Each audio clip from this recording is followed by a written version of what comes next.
माननीय ओम जी हमारी पार्लियामेंट के अभी जिस प्रकार से हमने उनको यहाँ महसूस किया है और अब दूर से जब हम देखते हैं, वास्तव में कई अवसर पे पार्लियामेंट को देखने का मौका मिला है, लेकिन बड़े से बड़े विषयों पे जितनी सरलता के साथ पक्ष विपक्ष को आपने अपने साथ खड़े करके हमारी संसदीय कार्यप्रणाली का, ये लोकतंत्र का सबसे बड़ा मंदिर का जो मान बढ़ाया, मैं आपका मध्यप्रदेश की धरती पर अभिनंदन करता हूं, स्वागत करता हूं, वंदन करता हूं। क्या पक्ष क्या विपक्ष सब सम्मान के साथ और सहजता के साथ जिस ढंग से आपके उस हर एक स्टेप का, हर एक भाव का और जिस प्रकार से आपने प्रत्येक संसदीय कार्य की व्यवस्थाओं को जिसने आपने बांटा है, मैं वास्तव में आपका हृदय से आभार मानता हूं। और मुझे लगता है कि वास्तव में एक आदर्श अध्यक्ष कैसे हो सकते हैं, ऐसे व्यक्तित्व का अगर कोई चित्र बनाएंगे तो वह आपका परिलक्षण होता दिखाई देता। मैं आज के इस अवसर पर समादरणीय माननीय नरेंद्र सिंह जी भाई साहब, जिनने अभी अपना विषय रखा, कितना धीर गंभीर व्यक्तित्व, ऐसा लगता है बड़ा विशाल समुद्र में कोई तैरता हुआ जहाज अपनी मस्तानी चाल के साथ सने सने अपने मुकाम तक पहुंचते पहुंचते एहसास कराता है अपने विषय के गंतव्य लक्ष्य की तरफ।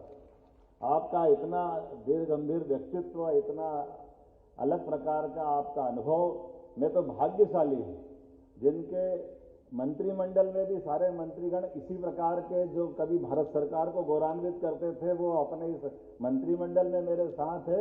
और आपका इतना विराट व्यक्तित्व जो आप हमारी सदन की गरिमा बढ़ाएंगे, मैं आपका भी वंदन करता हूं, अभिनंदन करता हूं माननीय नरेंद्र सिंह जी का। और इस अवसर पर वो सौभाग्य की बात है, 8 बार से लोकसभा विधानसभा में जो आप महाना जी, सतीश जी, और इतनी बड़ी विधानसभा और विविध प्रकार के अलग अलग अवसर पे आपने उनके साथ सदस्य करके अपना समय गुजारा।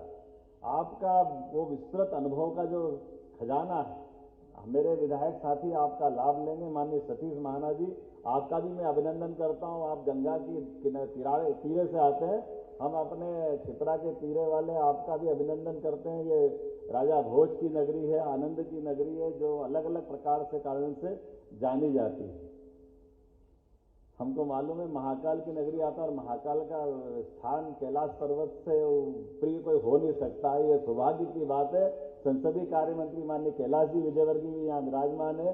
मैं आपका दोनों तरह से, एक वरिष्ठ मंत्री होने के नाते से भी, संसदीय कार्य मंत्री होने के नाते से, और आपका भी जो लंबा अनुभव है सब प्रकार के लोगों को साथ चलने का, निश्चित रूप से प्रबोधन के कार्यक्रम में मैं आपका भी अभिनंदन करता हूं। माननीय उत्पल जी, माननीय उमंग सिंगार जी, उमंग जी भाई ने भी मौका छोड़ा नहीं है। भले ही प्रबोधन का कार्यक्रम है, लेकिन भूमिका आपने प्रतिपक्ष वाली थोड़ी चिमटी लेने का ले ही लिया है। निश्चित रूप से उमंग जी आपकी भावना का सम्मान करेंगे और हम और आप मिलकर के पक्ष विपक्ष फिर नया कीर्तिमान बनाएंगे। मैं आपका भी वंदन करता हूं, अभिनंदन करता हूं। माननीय एपी सिंह जी, उत्पल जी, सभी का मैं वंदन करता हूं। इस कार्यक्रम का नाम ही बहुत जोरदार है, प्रबोधन कार्यक्रम। और प्रबोधन कार्यक्रम यह प्रशिक्षण का अगला चरण है। अगला चरण किस प्रकार का है, हमारे इतिहास में एक अच्छा उदाहरण आता है। व्याकरणाचार्य पाणिनि का बहुत बड़ा नाम है साहित्य का। वो आश्रम में विद्याध्ययन करने जाते हैं, और विद्याध्ययन करने में जो उनको पाठ्यक्रम दिया था वो पढ़ते, याद करते, लेकिन याद होता नहीं। बार बार उनका इस प्रकार का व्यवहार देख करके गुस्से के मारे आचार्य जी डंडा उठा करके उनकी छड़ी देकर हाथ सामने करो, वो छड़ी मारने के लिए हाथ बढ़ाते हैं। और जब हाथ बढ़ाते तो थोड़े वो ज्योतिष के भी जानकार थे, जैसे हाथ बढ़ाते तो हाथ दिखाई देता और वो मारने के पहले अपनी छड़ी वापस ले लेते और बेटे उसको लाड़ करने लग जाते। तो उन्होंने कहा क्या हुआ गुरुजी? बोले बेटे तेरा कोई दोष नहीं है। बोले क्यों दोष नहीं गुरुजी, मेरे को बताओ। बोले तेरे हाथ में विद्या की रेखा ही नहीं है। तो ये विद्या की रेखा क्या होती है? तो उन्होंने कहा नहीं बेटा चिंता मत करे, तू तो बस अब तेरा काम जो करना करता रहे, ये विद्या का मामला तेरे बस का नहीं है। तो उन्होंने कहा बताओ मेरे को कहाँ होती, क्या होती? जैसे वो हाथ में बताते कि ऐसे ऐसे होती। बोले मैं अभी आया। अंदर जाते और चाकू से अपने हाथ से लाइन बना के आते और कहते ये लाइन बन गई, और उसके बाद दुनिया में उनसे बड़ा कोई व्याकरणाचार्य या अपने ज्ञान का बड़ा कोई इतना बड़ा नाम नहीं जो अपने हाथ से अपनी लकीर बना लेते हैं। तो प्रबोधन का अर्थ ये कि प्रशिक्षण के पहले हम उस विषय में डूब जाएं, हमारे आचरण में, व्यवहार में, ज्ञान में, अपने सभी प्रकार के अपने सूक्ष्म शरीर, बाह्य शरीर, दूसरे का एकाकार करने का जो भाव अगर अपन धारण करते हैं, इसका मतलब प्रबोधन का है। और मैं उम्मीद करता हूं माननीय अध्यक्ष जी, जो आपने कहा है कि निश्चित रूप से ये प्रबोधन के बाद मैं माननीय अध्यक्ष जी आपसे निवेदन करना चाहूंगा कि आप एक प्रशिक्षण का शिविर भी चालू करें, क्योंकि 1985 के बाद अभी प्रशिक्षण बाकी है। ये प्रबोधन का तो कार्यक्रम हुआ है, अपने नए सत्र के बाद हमारी सभी कार्य प्रणाली से समझाने का जो अभी उमंग जी ने बात कही, अलग अलग सत्रों के माध्यम, 1 दिन का, 2 दिन का आप प्रशिक्षण दिलवाएंगे तो मुझे लगता है कि ज्यादा समीचीन होगा। एक और बात आपने जो कही है कि हमारे लिए अपनी नई विधा के आधार पर अपने आधुनिक संसाधन के साथ विधानसभा को भी आगे बढ़ाना चाहिए, तो निश्चित रूप से जो आपने कहा है वो पूरा का पूरा, यही से मैं आपकी बात पूरी मानता हूं कि मध्य प्रदेश सरकार आप जो प्रस्ताव देगी निश्चित रूप से हम उसके साथ रहेंगे। इसमें जो धनराशि लगेगी राज्य सरकार देने के लिए तैयार रहेगी। मैं माननीय नरेंद्र सिंह जी भाई साहब आपकी बात यही कहता हूं। उसके अलावा भी एक आपने कहा कि एमएलए रेस्ट हाउस का, तो निश्चित रूप से एमएलए रेस्ट हाउस का भी नया प्रस्ताव दे करके ये सारे के सारे विधायक साथियों को उसकी सुविधा भी हम देने का प्रयास करेंगे। आज के इस अवसर पर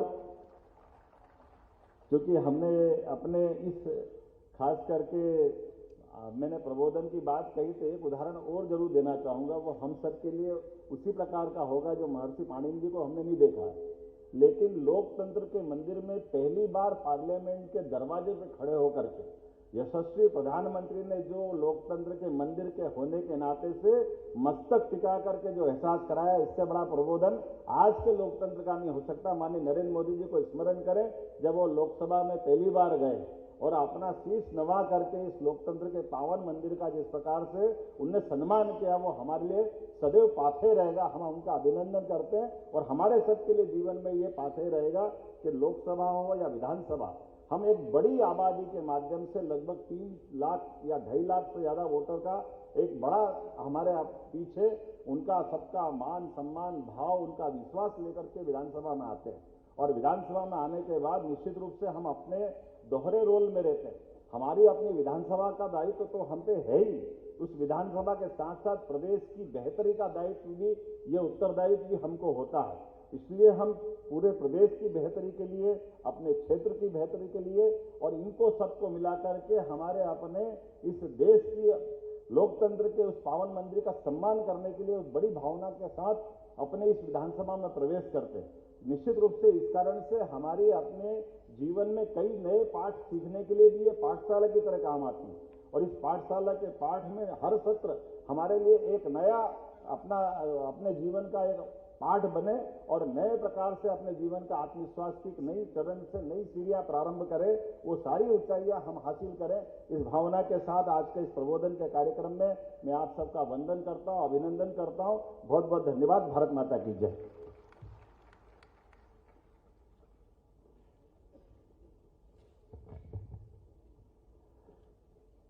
जिनको सुनने की आप सभी को प्रतीक्षा है, मैं लोकसभा के माननीय अध्यक्ष श्री ओम बिरला जी से बहुत सम्मान के साथ उद्बोधन के लिए अनुरोध करता हूं।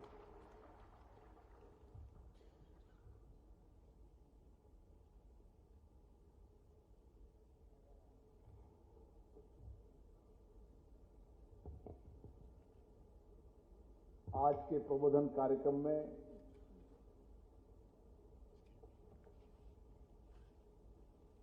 मध्य प्रदेश के विधानसभा के माननीय अध्यक्ष, जिनको विधानसभा का अनुभव है, विधानसभा मंत्री का अनुभव है, लोकसभा में मंत्री के रूप में अनुभव है और विशेष रूप से संसदीय कार्य मंत्री के रूप में भी अनुभव है।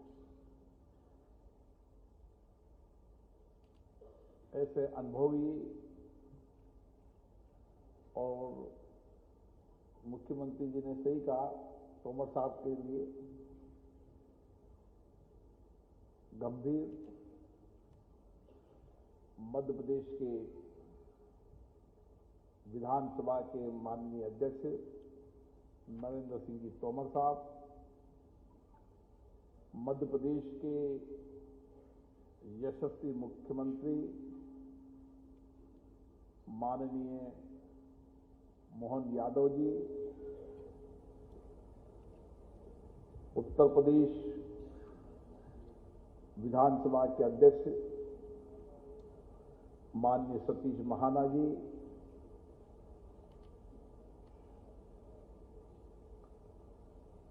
जिनको लंबा अनुभव विधानसभा का रहा, संगठन का रहा और कई बार मंत्री बनने का अनुभव भी रहा, माननीय कैलाश विजयवर्गीय जी, प्रतिपक्ष के नेता उमंग सिंघार जी, लोकसभा के महासचिव उत्पल कुमार सिंह जी, राज्य के उप मुख्यमंत्रीगण, माननीय मंत्रीगण, माननीय विधायकगण, सभी अधिकारीगण, मैं सभी माननीय विधायकों को बहुत बहुत शुभकामनाएं देता हूं, बधाई देता हूं।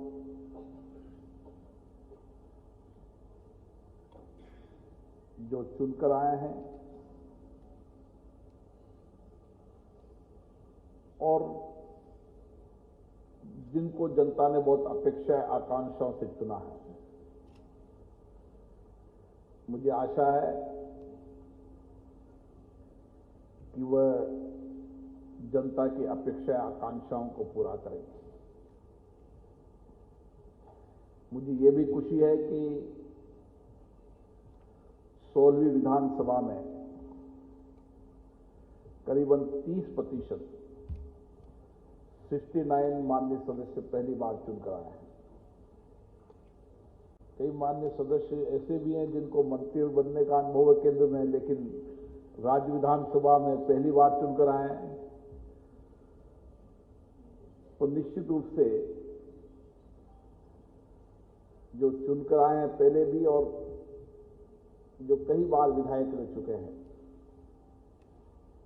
उन सबको आज के कार्यक्रम के माध्यम से हमें नए अनुभव, नए ज्ञान का लाभ मिलेगा। अनुभव, ज्ञान एक ऐसी चीज है जिसको जब मिले, जिस समय मिले, प्राप्त करते रहना चाहिए। और विशेष रूप से लोकतांत्रिक संस्थाएं, लोकतांत्रिक संस्थाओं में परिदृश्य परिवर्तन होता रहता है। राजनीतिक परिदृश्य चेंज होता है, सामाजिक परिदृश्य चेंज होता है, आर्थिक परिदृश्य भी चेंज होता है।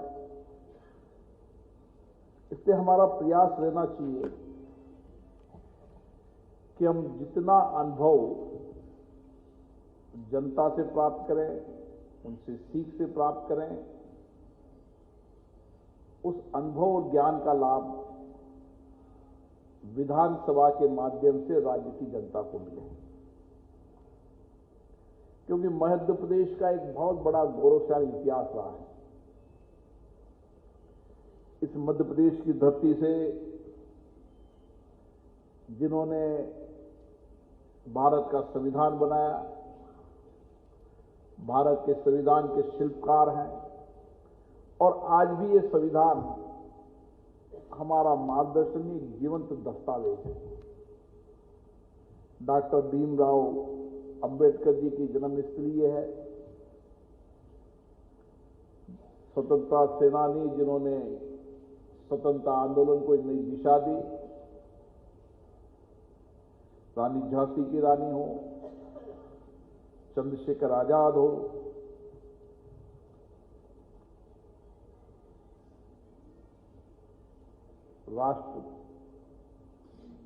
पति के रूप में स्वर्गीय शंकर दयाल शर्मा जी हो, और जिन्होंने राजनीति से ऊपर उठकर इस लोकतांत्रिक को एक दिशा दी, लोकतंत्र को एक दिशा दी। माननीय अटल बिहारी वाजपेयी जी भी इसी धरती से आते हैं। तो ये धरती की एक बड़ी महिला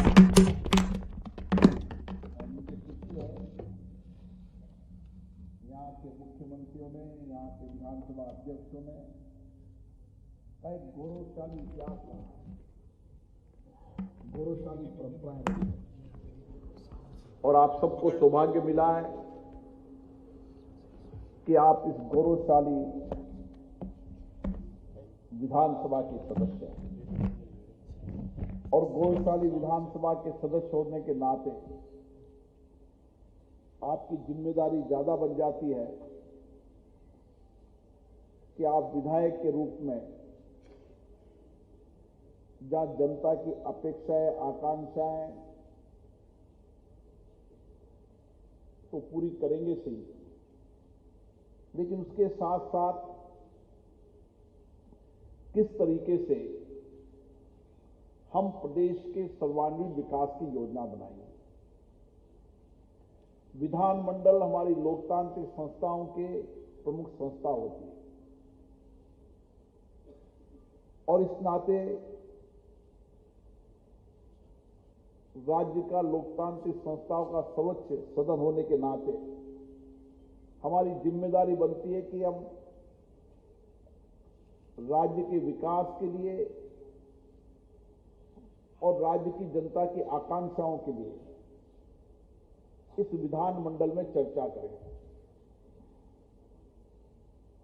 और किस तरीके से चर्चा संवाद के साथ हम प्रदेश के अंदर सामाजिक आर्थिक बदलाव कर सकते हैं। जब हम लोकतंत्र के इतिहास को देखते हैं तो लोकतंत्र हमारे विचारों में, हमारी कार्यशैली में है। लोकतंत्र हमारी आजादी के बाद का लोकतंत्र नहीं है। लोकतंत्र ऋग्वेद से लेकर कितने ही समय तक हमने लोकतांत्रिक प्रक्रियाओं के माध्यम से समाज में सामाजिक परिवर्तन भी किया, अच्छी परंपराएं डाली, और लोकतंत्र के माध्यम से हमने सामाजिक और सांस्कृतिक मूल्यों को जीवित रखा। और इसीलिए लोकतांत्रिक परिप्रेक्ष्य और लोकतंत्र हमारे विचारों में, अभिव्यक्ति में, कार्यप्रणाली में। हम आजादी के आंदोलन को भी देखें तो भी हमने लोकतांत्रिक प्रक्रिया से आजादी का आंदोलन लड़ा। उस समय कोई सोच नहीं सकता था कि आजादी का आंदोलन हम जन आंदोलन के माध्यम से आजादी प्राप्त कर सकते हैं, लेकिन जन आंदोलन के आधार पर हमने आजादी प्राप्त की। जब इतिहास और विरासत लिखी जाती है तो इस जन आंदोलन के कारण आजादी का नया इतिहास आया। कई देश ऐसे भी हैं जिन्होंने कोई आंदोलन नहीं किया, कोई संघर्ष नहीं किया, कोई कुर्बानियां नहीं दी, बलिदान नहीं दिए, वो देश भी आजाद हुए। लेकिन हमारे जो जन आंदोलन था, उस जन आंदोलन से दुनिया ने प्रेरणा ली, और आज भी 75 वर्ष की लोकतांत्रिक यात्रा में हमने जो कुछ भी सामाजिक, आर्थिक, राजनीतिक परिवर्तन किया, इन लोकतांत्रिक संस्थाओं के माध्यम से किया। चर्चा, संवाद, विचार विमर्श से किया, सहमति असहमति से किया। और इसीलिए हम दुनिया में कहते हैं कि भारत दुनिया का सबसे लोकतांत्रिक देश है। हम लोकतांत्रिक देश, हमारी परंपरा, प्रॉपर्टी, विचारों में तो है सही, लेकिन दुनिया के अंदर इतनी बड़ी जनसंख्या के अंदर निष्पक्ष रूप से चुनाव कराना, ये भी दुनिया के अंदर लोग देखते हैं। जब माननीय प्रधानमंत्री जी P20 में आए और उन्होंने कहा कि दुनिया के लिए आश्चर्यचकित हुए, इंग्लिश में 900 मिलियन बोलते हैं, अपन 90 करोड़ बोलते हैं, तो 90 करोड़ मतदान की प्रक्रिया करना निष्पक्ष करना, निर्वाध करना, दूर दराज के गांवों तक मतदान कराना, ये दुनिया के देश आश्चर्यचकित करते हैं। क्योंकि दुनिया का कोई ऐसा लोकतांत्रिक देश नहीं जिसकी आबादी हमसे आधी भी हो, लेकिन उसके बाद भी इस 75 वर्ष की लोकतंत्र यात्रा में हमारा चुनाव प्रबंध पारदर्शितापूर्ण रहा, जवाबदेही रहा। और जितने सहज रूप से हमने लोकतांत्रिक प्रक्रिया से सत्ता का हस्तांतरण किया, यह भी दुनिया के अंदर अपने आप में आश्चर्यचकित है कि जनता जनादेश देती है और जिसको जनादेश देते हैं सहज रूप से सत्ता का हस्तांतरण होता है। और इसीलिए लोकतंत्र ही प्रक्रिया ही सर्वश्रेष्ठ प्रक्रिया है, यह हमने साबित की।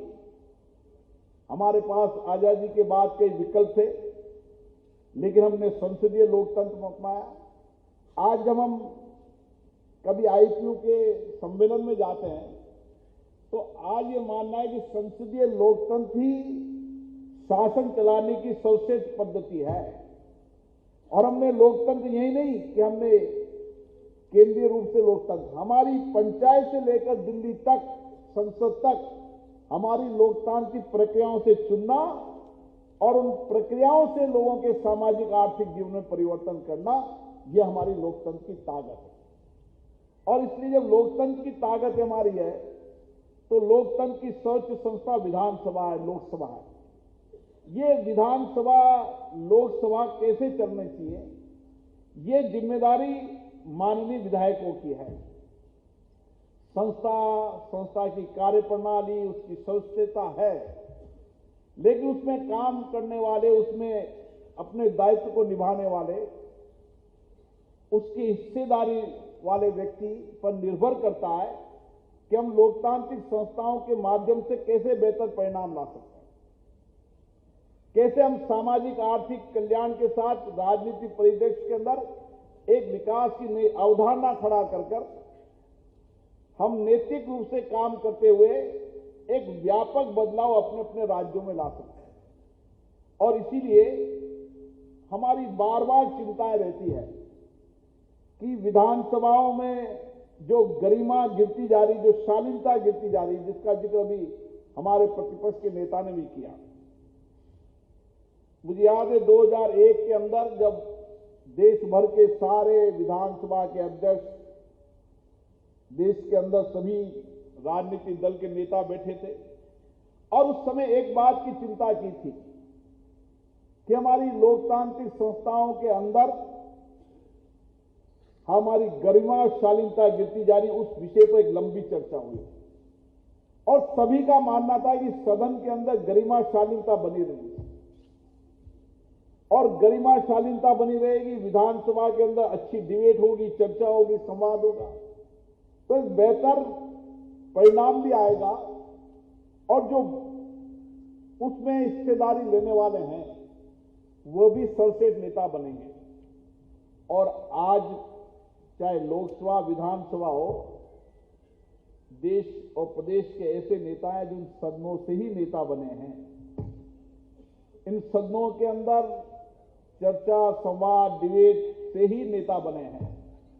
एक विधायक अपने क्षेत्र में लोकप्रिय हो सकता है, लेकिन अगर वह राज्य का नेता बनना चाहता है तो उसके लिए विधान मंडल एक ऐसा मंच है जिसके माध्यम से वह राज्य की भावनाओं को अभिव्यक्ति कर सकता है, कानून बना सकते समय सार्थक चर्चा कर सकता है और अपनी डिबेट और चर्चा के अंदर जितनी सार्थक चर्चा करेगा उतना ही वह लीडर प्रदेश का बनेगा।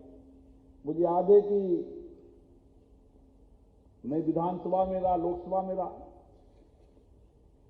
अभी धीरे धीरे माननीय विधायकों चाहे सांसदों में, सदन में भी देखता हूं, वो अपने क्षेत्र तक सीमित रह जाते हैं, अपने क्षेत्र की सीमित बातों पर चर्चा करते हैं। वह कभी पूरे देश की या प्रदेश की चर्चाओं में उनकी रुचि कम हो गई और यह बहुत चिंता का विषय है। जैसा तोमर साहब ने कहा, चाहे प्रश्नकाल हो, प्रश्नकाल के अंदर प्रश्न पूछने वाला जितना संक्षिप्त में प्रश्न पूछेगा उतना ही उत्तर मंत्री को देने में परेशानी होगी, और जितना लंबा प्रश्न पूछेगा उतना ही मंत्री जी को जवाब देने में आसानी होगी।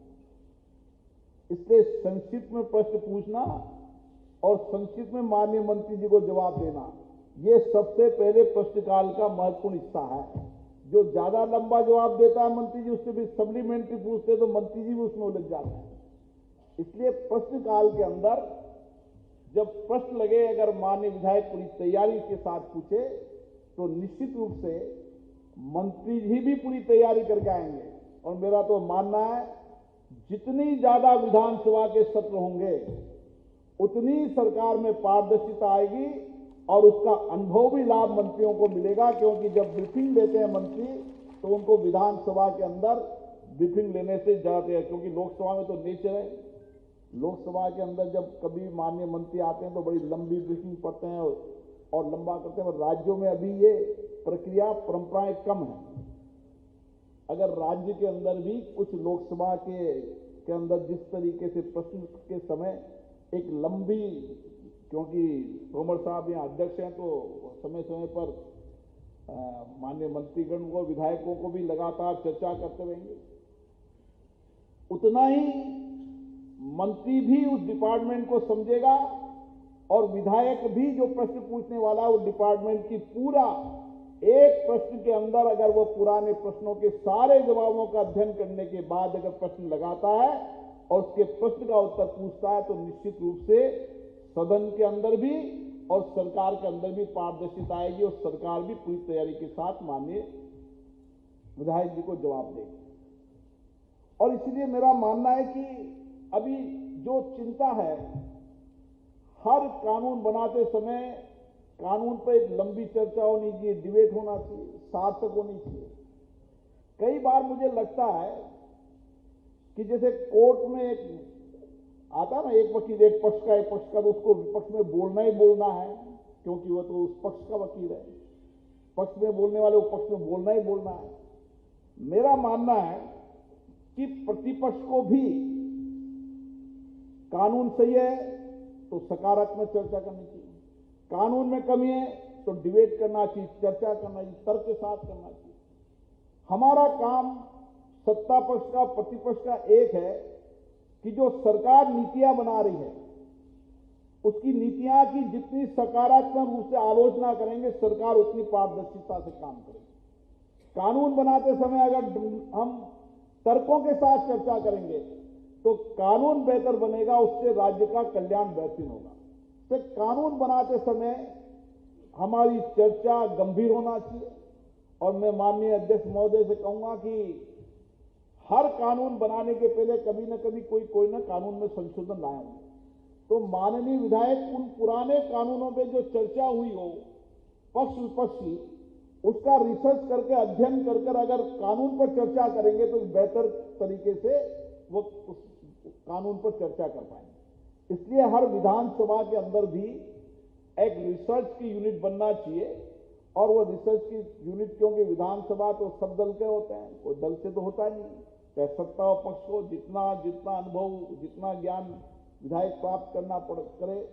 लेकिन मेरा मानना है कि कानूनों पर सार्थक चर्चा होनी चाहिए, क्योंकि कानून अगर ब्यूरोक्रेसी बनाती है उसको विधायिका लाती है हर कानून में, क्योंकि कानून सरल भाषा में भी होने चाहिए और कानून बनाने के उद्देश्यों से लेकर उसके कानून के इफेक्ट तक, एक कानून बन जाता है उसका बहुत लंबा प्रभाव पड़ता है और कानून बनने के बाद कई बार एक्ट आने के बाद उसके रूल्स बनने में सालों लग जाते हैं। तो मेरा मानना है कि जब एक्ट पास हो कम समय के अंदर उसके रूल्स बन जाएं ताकि उसका ज्यादा प्रभावी पड़ेगा, क्योंकि मैं कई बार पार्लियामेंट में मैंने देखा कि एक्ट पास हुए कई 2 साल हो गए और उसके रूल्स अभी तक नहीं बने, ऐसा भी मैंने अनुभव किया है। इसलिए मेरा मानना है कि जैसे एक्ट पास हो उसके रूल्स भी साथ के साथ बन जाए ताकि उसके बेहतर परिणाम। मेरे को पता था कि मैंने 16वीं लोकसभा के अंदर 14वीं लोकसभा 13वीं लोकसभा के कई एक्ट पास हो गए, 13वीं लोकसभा के रूल्स ही नहीं बने। तो ये जब तक रूल्स नहीं बनेंगे, जब तक उस लागू नहीं होंगे, इससे कानून बनाते समय कानून का बहुत लंबा इफेक्ट पड़ता है। एक कानून का उस प्रदेश की जनता पर बहुत प्रभाव पड़ता है। इसलिए कानून हमारे लिए बनाने के लिए सबसे महत्वपूर्ण भूमिका सदन होती है और उस पर हमारी चर्चा और डिबेट बहुत सकारात्मक होनी चाहिए। मुझे लगता है कि आप सब लंबे अनुभव हैं।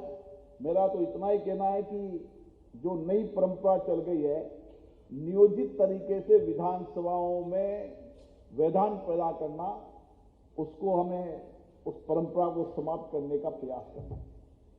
कई बार तो नियोजित तरीके से विधानसभाएं, लोकसभाएं केवल स्थगित करनी है, आज तो कोई तर्क नहीं, कोई डिबेट नहीं करनी, ये लोकतंत्र के लिए बहुत अच्छी परंपरा नहीं है। इसलिए मैं हमेशा एक मंच पे कहता हूं कि हमारा विरोध हो सकता है, प्रतिपक्ष का काम विरोध करना और जोर से असहमति करना, लेकिन सदन में असहमति हो, तर्क हो, वो सदन में हो। सदन में अगर व्यवधान होगा, सदन स्थगित ज्यादा होगी, तो उसका सकारात्मक उत्पादकता पर प्रभाव पड़ेगा। इसलिए जितनी सदन में चर्चा होगी, प्रतिपक्ष को भी अपनी बात को कहने का मौका मिलेगा और सरकार को भी अपनी बात को कहने का मौका मिलेगा। इसलिए हमारा प्रयास होना चाहिए कि हम विधानसभा को मॉडल बनाएं। कोई भी विषय, कोई भी मुद्दा हो, उस मुद्दे पर चर्चा हो तो विधानसभा की महिमा भी बढ़ेगी और उसकी गरिमा भी बढ़ेगी। और इसी क्योंकि कई बार हमें लगता है कि ये विषय सरकार हमारे तर्क को नहीं मानती, तो उसके कई सारी चीजें होती है जिसका उपयोग हम कर सकते हैं, लेकिन विधानसभा न चले, ये अच्छी परंपरा नहीं है। क्योंकि हम सब इस बात की चिंता करते हैं स्पीकर कॉन्फ्रेंस में कि लगातार विधानसभाओं की संख्या घटना हम सबके लिए चिंता का विषय, विशेष रूप से माननीय विधायक के लिए जो किसी भी पक्ष के लिए चुनकर आए हैं। इसलिए विधानसभाओं की संख्या न घटे, विधानसभा पूरे समय चले और पहली बार आने वाले माननीय सदस्यों को पर्याप्त समय, पर्याप्त अवसर विधानसभा में मिले, ताकि वह बेहतर तरीके से अपने क्षेत्र के और प्रदेश की बातों को ठीक तरीके से कह सके। मैंने प्रयास किया है। मैं जब मुझे कोई बहुत लंबा अनुभव नहीं था, लेकिन हमने पहली लोकसभा के पहले सत्र के अंदर 133% उत्पादकता रही और 1 घंटे भी हमारी लोकसभा कभी व्यवधान नहीं हुई, पूरे समय चली। रात को 12-12 बजे तक चली, 11 बजे तक चली और 11-12 बजे तक भी लोग उपस्थित थे। और नरेंद्र सिंह तोमर ने सही कहा, श्रेष्ठ विधायक वही बन सकता है जो पूरे समय सदन में बैठे। हमारे कई माननीय सांसद हैं जो सुबह आते हैं और संसद के समाप्त होने तक सत्र में बैठे होते हैं। जितना हम सदन में बैठेंगे, उतने ही अपन को नए अनुभव मिलेंगे और उस अनुभव का लाभ निश्चित रूप से मिलेगा। और मेरा दावा है, केवल एक विधायक बनना है तो आप आकर चले जाएं, लेकिन आपको प्रदेश के नेता बनना है तो पूरे समय विधानसभा बैठकर तर्क से, मुद्दों से हमें चर्चा करने की परंपराओं को डालना चाहिए। और मेरा मानना है कि जितनी श्रेष्ठ चर्चा होगी, संवाद होगा, वाद विवाद होगा, उतना ही बेहतर परिणाम होगा। और सरकार के लिए भी यही सकारात्मक रहता है, चर्चा हो, संवाद हो, क्योंकि सरकार के पास भी पक्ष जब भी आता है और राज्य की विधानसभा एक ऐसा पक्ष रहती है, माननीय मुख्यमंत्री जी, जहां राज्य की विधानसभा में राज्य की सारी चर्चाओं का, सारी समस्याओं का, सारे मुद्दों का और जो हमें जानकारी नहीं होती है, उस सारे प्रदेश की जानकारी मिलने का एक कोई मंच है तो वो विधानसभा है, जहां पूरे प्रदेश की जानकारी आपको मिल जाती है। और उस जानकारी को हम सकारात्मक रूप से लें। एक प्रश्न लगाया तो प्रश्न क्यों लगाया, उसके प्रश्न के पीछे के अनुभव, उसके क्या कारण है, क्यों विधायक ने प्रश्न कराया, उसके पीछे के कारण, अगर उसका पूरा प्रश्न के बाद भी उसका रिसर्च होगा, कोई ने मुद्दा उठाया, चाहे प्रतिपक्ष का व्यक्ति हो, अगर मुद्दा सही है, सकारात्मक है, तो हमें सकारात्मक रूप से लेकर उसके बेहतर परिणाम लाने की प्रयास करना चाहिए। इसलिए राज्य की विधानसभा हमारी लोकतंत्र के अंदर सर्वोच्च मंच है, जहां हम राज्य का सर्वांगीण विकास कर सकते हैं, लोगों की समस्याओं का समाधान कर सकते हैं, उनकी कठिनाइयों का समाधान कर सकते हैं। और हमें चुनकर जनता इसलिए भेजती है कि हम उनकी बातों को, उनके अनुभव को, उनकी कठिनाइयों को, आकांक्षाओं को, अपेक्षाओं को सदन में रखें। और सरकार से अपेक्षा रहती है कि वो जनता की अपेक्षा आकांक्षाओं को पूरा करे। मुझे आशा है मध्य प्रदेश की विधानसभा का गौरवशाली इतिहास रहा है। माननीय अध्यक्ष जी भी बहुत अनुभवी हैं। नई परंपराएं, नई परिपाटियां हमें शुरू करना चाहिए और जो देश के अंदर एक मॉडल विधानसभा बने, जहां पर पूरे समय विधानसभा चले, हर मुद्दों पर चर्चा हो और सरकार भी उठाए गए मुद्दों को सकारात्मक दिशा में ले, चाहे पक्ष का हो चाहे विपक्ष का हो, तो हम एक बेहतर परिणाम ला सकते हैं। और प्रदेश की जनता का जो कल्याण करने की जिम्मेदारी हमें दी है, जिस अपेक्षा आकांक्षाओं के बड़े विश्वास के साथ हमें चुनकर भेजा है,